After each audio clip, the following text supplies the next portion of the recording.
আসসালামু আলাইকুম। Commerce our learning সেন্টারের পক্ষ থেকে আমি কাজী জহিরুল ইসলাম কমার্সের সকল শিক্ষার্থীকে জানাই আন্তরিক শুভেচ্ছা ও অভিনন্দন।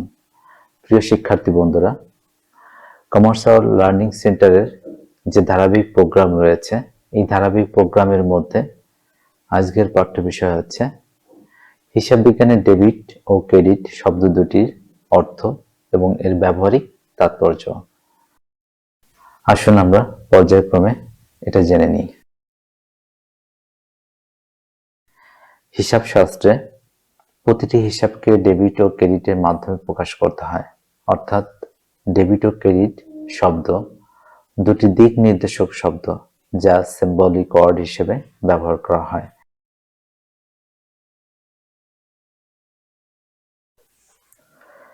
একটি প্রতিষ্ঠানের ডেবিট কি বা কিভাবে লেনদেনের সাথে সম্পর্কযুক্ত?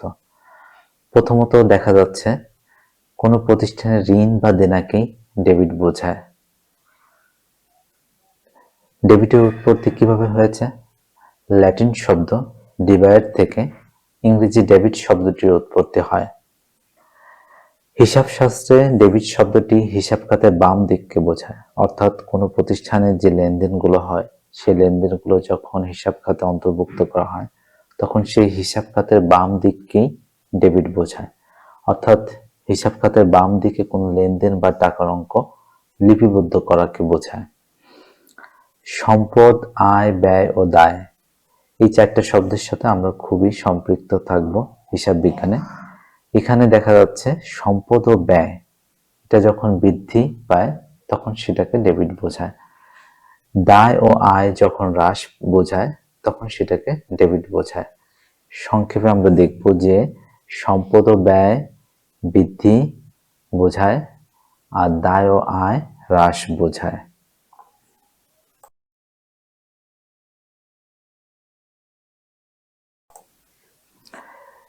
ক্রেডিট বলতে কি বোঝায়? কোনো প্রতিষ্ঠানের বিশ্বাস বা সুনামকে ক্রেডিট বোঝায়। এর উৎপত্তি কিভাবে হলো?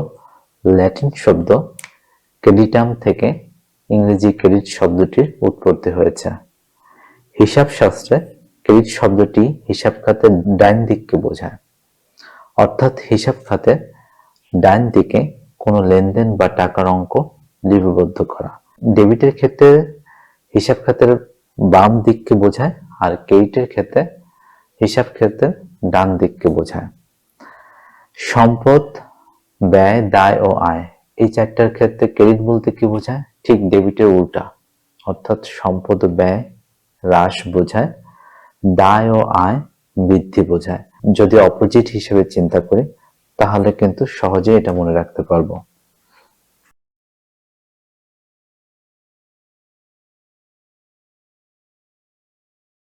ডেবিট ও ক্রেডিট সম্পর্কিত একটি ভুল ধারণা।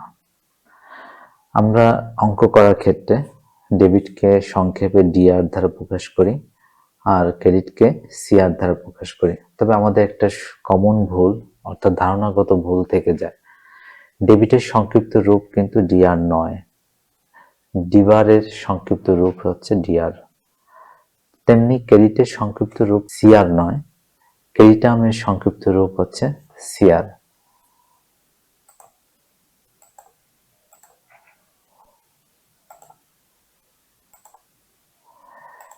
কিছু বিষয় আমাদের জেনে রাখা ভালো।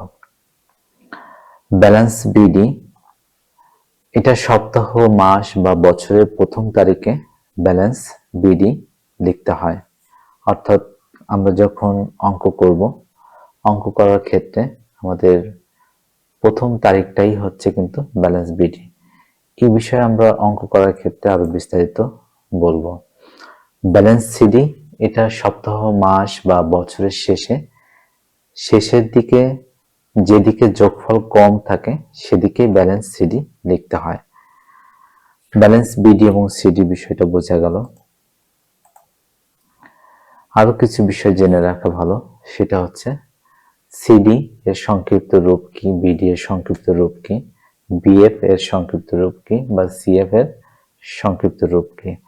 আমরা অ্যাকাউন্টিং এ অঙ্ক করার ক্ষেত্রে এই বিষয়গুলো খুব বেশি ফেস করব। সাধারণভাবে জেনে রাখলে হয়তোবা আমাদের নলেজটা আরো বৃদ্ধি পাবে। সিডি বলতে ক্যারিড ডাউনকে বোঝায়, অর্থাৎ নিচে নিত বা স্থানান্তরিত হবে এরকম বোঝায়। বিডি বলতে বোঝায় ব্রড ডাউন, উপর থেকে আনিত বা স্থানান্তরিত হয়েছে এমন। বিএফ বলতে ব্রড ফরওয়ার্ড বোঝায়, অর্থাৎ পেছন থেকে আনিত বা স্থানান্তরিত হয়েছে। সিএফ বলতে ক্যারিড ফরওয়ার্ডকে বোঝায়, অর্থাৎ সম্মুখে নিত বা স্থানান্তরিত হবে এমনটাই।